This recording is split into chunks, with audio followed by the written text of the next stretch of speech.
Hello बच्चों, कैसे आप लोग। मेरा नाम है शिवम शर्मा सर और आप लोग देख रहे हैं अपना favourite channel upcoming topper science. बच्चों, आज की वीडियो कितनी ज्यादा इंपॉर्टेंट है आप लोग थंबनेल देखकर समझ गए होंगे।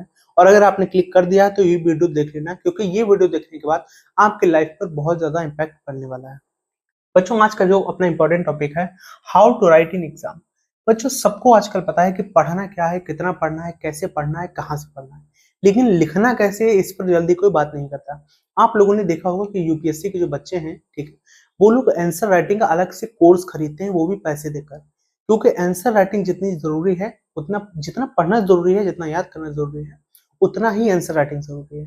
अगर आप बोर्ड का एग्जाम देने वाले हो, या फिर आप यूपीएससी स्टूडेंट हो, या कहीं भी आप रिटन एग्जाम कोई भी दे रहे हो, अगर आपको लिखना ही नहीं प्रॉपरली आ रहा है, तो कहीं ना कहीं आपकी सारी मेहनत जो है धरी की धरी रह जाएगी। बच्चों, आंसर राइटिंग का आपको जो लगभग आपको मैं आइडिया दे दूं कि अगर आप 75% वाले बच्चे हो, जैसे कि आपके एग्जाम में 75% आ रहे हैं, और अगर आपने अपनी राइटिंग, अगर आपने अपनी आंसर लिखने का तरीका, ठीक है, आंसर राइटिंग अगर आपने सुधार ली, सही कर ली, तो सिर्फ आंसर राइटिंग के दम पर आप जो है 75 से सीधा 90 पर या 85% तक आ सकते हो।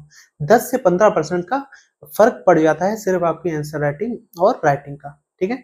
तो ये वीडियो कुछ ऐसे तरीके हैं, कुछ ऐसे मेथड्स हैं, अगर आप इन्हें देख लेते हो तो आने वाले कोई भी एग्जाम है जिसमें आपको राइटिंग करनी है या रिटन आंसर लिखना है, तो आप जो है आपके लिए बेनिफिशियल रहेगा और आप जो है एक अच्छा स्कोर ला सकोगे, ठीक है। पढ़ना सभी को आता है, कैसे पढ़ना सब पता है, बट आज जो हम लोग बात करने वाले हैं, how to write in exam, बहुत इंपॉर्टेंट तरीका है, ठीक है। और जैसा कि आप लोग देख रहे हैं शिवम शर्मा सर, यानी कि मैं आप लोगों का फेवरेट टीचर और अपकमिंग टॉपर साइंस। बच्चों, ये है आप लोगों का favourite channel upcoming topper science. तो शुरू करते हैं बिना किसी देरी के। तो सबसे पहले अपना तरीका पहला जाते हैं। बच्चों, यहाँ पे कुछ मेथड दिए गए हैं, जैसे कि ये अपना पहला मेथड है, the bullet point and pointer method, ठीक है। अब बच्चों, जैसे कि बात करते हैं, हम लोग हर बार की तरह बेसिक से एडवांस की तरफ चलते हैं। जैसे ये पहला मेथड है, ये बेसिक है, मतलब फिर एडवांस, फिर थोड़ा और एडवांस, फिर थोड़ा सा और advance, ठीक है, लास्ट वाला हाईली एडवांस। इस तरीके से हम लोग चलते हैं ताकि एक एवरेज बच्चा भी समझ सके और एक टॉपर बच्चा भी समझ सके। सारे लोगों के लिए यहाँ पर हम लोग बात करते हैं कैटेगराइज करके। ऐसा नहीं कि रॉकेट साइंस कुछ भी आकर पढ़ा दिया, मतलब जो बच्चा कमजोर है उसे तो मतलब उस तरीके से पढ़ाएं, उसे भी अगर हवा में उड़ा दिया तो फिर क्या फायदा पढ़ाने का, है ना। चलिए शुरू करते हैं बिना किसी देरी के। पहला पॉइंट, जो कि बच्चों यहाँ से 5 पॉइंट आप ये समझ लो, ठीक है, आपकी लाइफ चेंज हो जाएगी, आपको लिखने का तरीका पता चल जाएगा, आपको दोबारा कहीं पे मतलब वीडियो देखना नहीं पड़ेगा या कहीं पे पूछना नहीं पड़ेगा सर मुझे आंसर राइटिंग कैसे करना है। आप इतना कॉन्फिडेंट हो जाओगे अपने एग्जाम को लेकर। The bullet point and pointer method. बच्चों, आप देख पा रहे हो कितनी अच्छी जो है स्लाइड बनी हुई है, एक्चुअली बनाई मैंने ही है तो मुझे बहुत अच्छी लग रही है। अवॉइड राइटिंग लॉन्ग, ठीक है, dense paragraph which can obscure your main ideas, ठीक है। अब बच्चों, इसका क्या मतलब हुआ, चलो मैं यहाँ पे समझा देता हूँ। सपोज ये आपका पेज है, ठीक है, ये आपका एग्जाम में आपका आंसर कॉपी है। आपने क्या करा, ऐसे करके पैराग्राफ में पूरा पूरा घिच-पिच करके लिख दिया, मतलब पूरा भर दिया एकदम पेज। अब आपको पता, अब जैसे सपोज करिए क्वेश्चन पूछा गया what is reproduction and it types. अब आपने क्या किया, पूरा पैराग्राफ लिख दिया। आपकी जो मेन लाइन है, रिप्रोडक्शन इज अ प्रोसेस, ठीक है, वो ये है। रिप्रोडक्शन दो टाइप का होता है, वो ये है। अब बच्चों, आप सपोज करो जैसे अब आप ही एग्जामिनर हो, अभी आप इस पेज को देखोगे तो आप जाहिर सी बात है इस पे थोड़ी ना फोकस करोगे। आप शुरुआत से पढ़ोगे, आपको यहाँ ये पढ़ा आपको रेलिवेंट नहीं लगा, आपने क्या करा, 5 में से, हाँ, 1 नंबर। अब सोचिए, जहां आपके नॉलेज को 5 में से 5 में से 4 नंबर मिलने चाहिए थे, सिर्फ आपके लिखने के तरीके ने उसे कर दिया 5 में से 1 नंबर, ठीक है। अब क्या हुआ, अब करना कैसे हम लोगों को, break your information down into a numbered and bullet list. अब बच्चों, आप सपोज करो यहाँ पर वही पेज है। अब आपने यहाँ पे क्या लिखा, एक हेडिंग लिख दी रिप्रोडक्शन, थोड़ा सा डिस्क्राइब कर दिया रिप्रोडक्शन इज अ प्रोसेस, ठीक। अब यहाँ पे एक लाइन छोड़ के आपने यहाँ पे ऐसे one asexual reproduction, two sexual reproduction. अब बच्चों आप बताओ, यहाँ पर ये अपनी हेडिंग भी है, यहाँ पर थोड़ा सा डिस्क्रिप्शन भी है, यहाँ पर उसके टाइप्स भी है। अब अगर आप एग्जामिनर हो तो आप कितने नंबर दोगे, मतलब जाहिर सी बात है कि 2 नंबर, 3, 4, 5 में से आपको 4 नंबर या 5 में से आपको 5 नंबर आपको मिल जाएंगे और आप खुश हो जाओगे। सोचिए, इतना बड़ा इंपैक्ट पड़ जाता है अपना आंसर राइटिंग का। State one distinct fact and point पर बुलेट, मतलब बुलेट पॉइंट्स के फॉर्म में लिखना है आपको जितना हो सके। Space out your points to make the page look clean. अब बच्चों, स्पेस का मतलब कि लिखते टाइम आपको स्पेस, जैसे कि आपने देखा एक पॉइंट ये है और बाकी पॉइंट ये है, मुझे ऐसा लगा यहाँ इनके बीच में एक स्पेस देना चाहिए, क्योंकि ये जो है थोड़ा अपने डिस्क्रिप्शन में आ जाता है और ये आ जाते हैं थोड़े से पॉइंट्स के फॉर्म में, ठीक है। तो मैंने यहाँ पे स्पेस दिया, आप सोचिए कितना नीट एंड क्लीन ये लग रहा है, ठीक है। Ensure each bullet directly answers a specific part of form. अब बच्चों आंसर को मतलब कोई भी एग्जाम हो, अगर आप आंसर लिख रहे हो, आंसर राइटिंग कर रहे हो, सबसे पहले तो आपको याद रखो, अगर आप क्वेश्चन नहीं आ रहा है तो उसे छोड़ दो। अगर क्वेश्चन आ रहा है और आपको लिखना है, मतलब तो जो चीज आपको आ रही है, जो चीज इंपॉर्टेंट है वही लिखना। जैसे बहुत ज्यादा इरेलीवेंट मत लिखना, जिससे आपके मेन हेडिंग, मेन कंटेंट ही छुप जाए, ठीक है। अब आ जाता है अपना दूसरा, जो कि बहुत इंपॉर्टेंट है, शायद आपने ये मेथड्स कभी ना सुने हो, बट ये थोड़ा सा कहीं ना कहीं जरूरी है, द पील स्ट्रक्चरल मेथड। अब बच्चों पील स्ट्रक्चरल मेथड आप लोगों ने शायद ना सुना हो, थोड़ा नया होगा, बट ये तरीके बहुत इफेक्टिव है। अगर आप ये समझ लेते हो, आपको सारी चीजें एकदम अच्छे से आ जाएंगे। फॉर लॉन्ग फॉर्म एंड ऐसे टाइप क्वेश्चंस, ठीक है, use the PEEL framework to build a logical and high scoring argument. Suppose करिए बच्चों लॉन्ग फॉर्म मतलब कि 5 नंबर का क्वेश्चन, 10 नंबर का, आजकल तो मतलब बोर्ड के एग्जाम में भी 5 नंबर के आ रहे हैं, 8 नंबर के आ रहे हैं, ऐसे आ रहा है 8 नंबर या 10 नंबर का लिखने के लिए। Point state your main argument and answer clearly in the first sentence. अब बच्चों सपोज करिए कि आपको एक एसे लिखना है, ठीक है, ये आपका पेज है, आपको एसे लिखना है। सपोज करिए एसे लिखना है आपको इंडिया पे, ठीक है, इंडिया पे। अब आपको क्या करना है, आपको यहाँ पे हेडिंग लिखनी है इंडिया, ठीक है, और यहाँ से शुरू करना है ये थोड़ा सा इसके बारे में कि India is a country in which is a secular country, इस तरीके से सारी चीजें आपको लिखनी पड़ेगी, ठीक है। एविडेंस, अब बात करेंगे यहाँ पर हम लोग एविडेंस की, कि सेकुलर है तो क्यों, मतलब अब ये भी तो लिखना पड़ेगा, कह देने से थोड़ी ना, क्योंकि यहाँ पर अब आपको यहाँ पे लिखना पड़ेगा कि India has all the religions, ठीक है, people are living here with all the religions and every religion has its own choice and something something like that you want to write, तो आप उसे लिखो इस तरीके से, क्या होगा, एडवांस हो गया, ठीक है, एविडेंस। अब एक्सप्लेनेशन, क्योंकि लंबा आंसर है, ऐसे टाइप है, तो आपको थोड़ा सा एक्सप्लेनेशन भी लिखना पड़ेगा, ज्यादा लिखना पड़ेगा। अब लिंक, अब बच्चों connect the paragraph back to the central exam question. अब बच्चों आपने लिख तो दिया, ये पूरा पूरा आपने पेज पढ़ दिया, अब इसे लिंक भी करते रहना इस हेडिंग से, कि कहीं ना कहीं एग्जामिनर पढ़ते पढ़ते इसको लिंक करे कि हाँ ये पूरा का पूरा कंटेंट इंडिया पे ही बेस्ड है। तो इस तरीके से हम लोग सारी चीजें यहाँ पर पढ़ते हैं, समझते हैं। अब बच्चों यहाँ पर जो है आ जाता है अपना तीसरा मेथड, जो कि धीरे धीरे बहुत इंपॉर्टेंट, अब हम लोग एडवांस की तरफ चलते आ रहे हैं, द कीवर्ड हाईलाइटिंग मेथड। अब बच्चों इसका क्या मतलब हुआ, कीवर्ड हाईलाइटिंग मेथड, ये भी एक बहुत इंपॉर्टेंट मेथड है। जनरली बच्चे क्या करते हैं कि एग्जाम में ये सब नहीं करते हैं, और फिर उनके जो नंबर है 5 में से 4 मिलने की जगह 5 में से 1 नंबर लेके बैठ जाते हैं। कीवर्ड का क्या मतलब हुआ, बच्चों ये सारे मेथड कहीं ना कहीं मेरे फॉलो करे हुए हैं, मतलब मैंने कीवर्ड वाला तो मैंने फॉलो करा है, ठीक है, ये सारे मेथड ये मैंने फॉलो करे हैं, तो मेरे अच्छे स्कोर आए थे, इतने ज्यादा अच्छे नहीं बट मेरे लिए अच्छे थे, I am satisfied with my score. Examiner look for the specific textbook term and definitions evaluating papers. Direct their attention exactly where they need to look. अब बच्चों क्या करना है, सपोज करिए यहाँ पर ये पेज है, क्वेश्चन आया है what is reproduction and in types, ठीक है। अब आपको सपोज करिए यहाँ पर आपको लिखना है एक हेडिंग रिप्रोडक्शन, यहाँ पे उसका थोड़ा सा पैराग्राफ, फिर लिखना है 2 टाइप्स, थोड़ा सा पैराग्राफ। अब बच्चों आप बताओ ये पेपर अच्छा लग रहा है या फिर ये वाला, ये आप बताओ इनमें से कौन सा अच्छा लग रहा है। जाहिर सी बात है इस पे ज्यादा फोकस जा रहा है, ये ज्यादा अच्छा है, ठीक।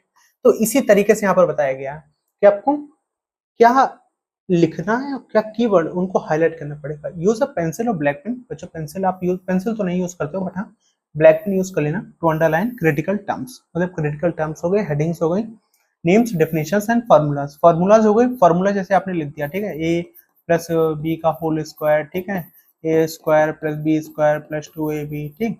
अब इसको ऐसे करके, नहीं ब्लैक पॉइंट, यहाँ पे तो रेड है मेरे पास, ब्लैक पॉइंट ऐसे हाईलाइट कर देना। अब बच्चा बताओ पूरी स्लाइड में आपको क्या ये दूर से विजिबल है। तो इसी तरीके से एग्जामिनर को भी विजिबल होना चाहिए, तभी आपको बेनिफिट होगा, नहीं तो नहीं होगा, ठीक। Use this method to show conceptual clarity quickly and can secure partial mark even if the surrounding text is weak, ठीक है। अब बच्चों क्या होगा, अगर आपको जैसे सपोज करिए 5 नंबर का क्वेश्चन है, आपको जनरली ज्यादा नहीं आ रहा है लिखने के लिए, आपको बस थोड़ा सा आ रहा है, आपने क्या किया, सबसे पहले इंपॉर्टेंट लिख दिया जो आपको आ रहा है। अब उसके बाद में आपने थोड़ा बहुत सा अपने मन से ऐसे बना बना के लिख दिया। अब एग्जामिनर शुरुआत का आधा एक पेज पढ़ा, उसको लगा अरे वाह कितना ऑथेंटिक और रियल लिखा है इसने।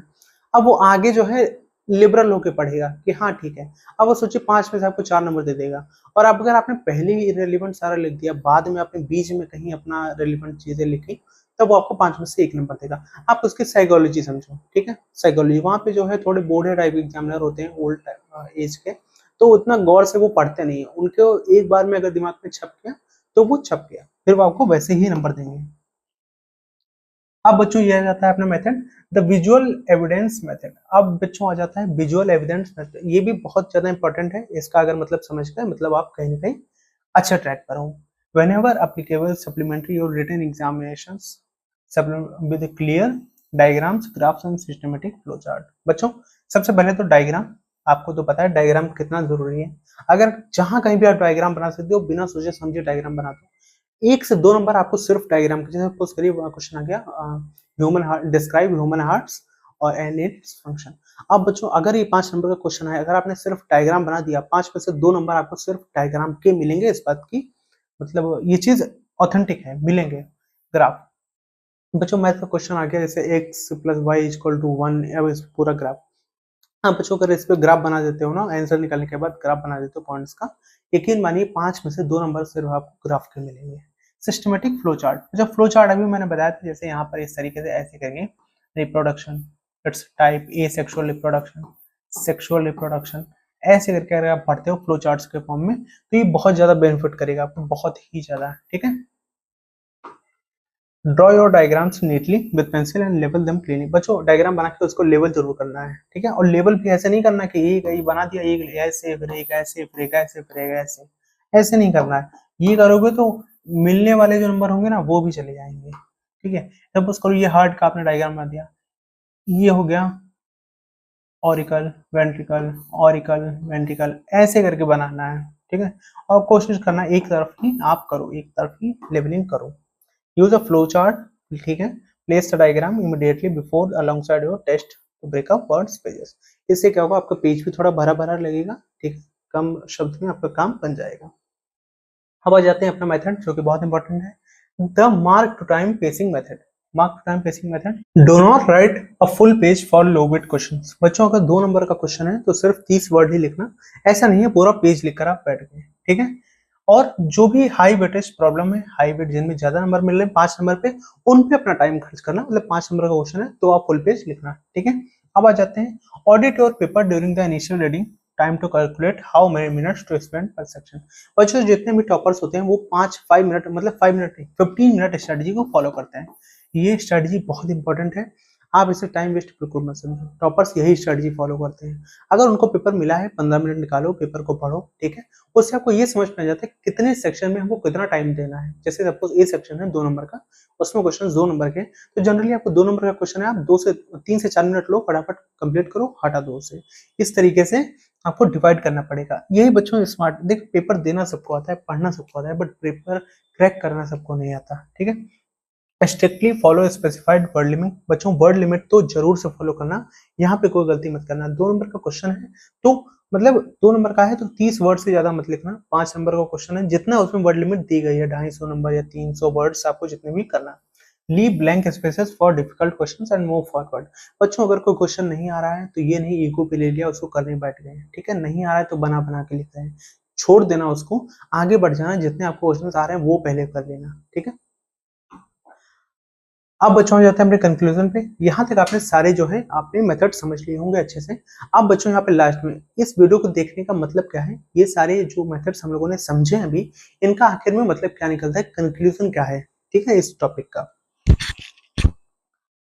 To write your exams effectively and maximize your marks, you should focus on turn clean presentations। सबसे पहले तो आपकी presentations बहुत इंपॉर्टेंट होनी चाहिए अगर आप अपने नंबर्स को बढ़ाना चाहते हो, ठीक है। स्ट्रक्चर्ड आंसर, स्ट्रक्चर्ड वे में होना चाहिए, हेडिंग होनी चाहिए, बॉडी होनी चाहिए, कंक्लूजन होना चाहिए, एंड स्ट्रेटेजिक टाइम एलोकेशन। और टाइम एलोकेशन मतलब टाइम लिमिट तो आपको बहुत ध्यान रखनी पड़ेगी। 2 नंबर के क्वेश्चन में 5 मिनट से ज्यादा मत लगाना, ठीक है। Evaluators grade 100 of papers, so making your answers easy to read and navigate is a key to high score। बच्चों एक एग्जामिनर दिन भर में सिर्फ आपकी कॉपी नहीं इवेलुएट करता है, वो दिन भर में हजारों कॉपियां चेक करता है। तो ये आपकी जिम्मेदारी है अपनी कॉपी को एक स्मार्ट, एक अट्रैक्टिव बनाने की, ताकि एग्जामिनर देखें और वो जो है आपकी कॉपी को पसंद आ जाए। ठीक है, तो थैंक्स ऑल ऑफ यू। अगर आप लोगों ने यहाँ तक वीडियो देखी है, शिवम शर्मा सर आप लोग के फेवरेट टीचर और अपकमिंग टॉपर, आपका फेवरेट चैनल। तो बच्चों, अगर आप इस चैनल पे नए हो तो चैनल को यहाँ पे सब्सक्राइब जरूर कर देना, वीडियो को लाइक कर देना, और अगर आज की वीडियो अगर आपको अच्छी लगी हो, कोई भी मेथड आपको समझ में नहीं आ रहा है, तो कमेंट कर देना, वो मेथड मैं आपको रिप्लाई करके समझा दूंगा। ठीक है, कोई प्रॉब्लम नहीं है मुझे। बट अगर आप नए हो तो चैनल को सब्सक्राइब कर देना, थोड़ी सी मेहनत लगती है वीडियो बनाने में। और हाँ, मिलते हैं अगली ऐसी इंपॉर्टेंट वीडियो के साथ।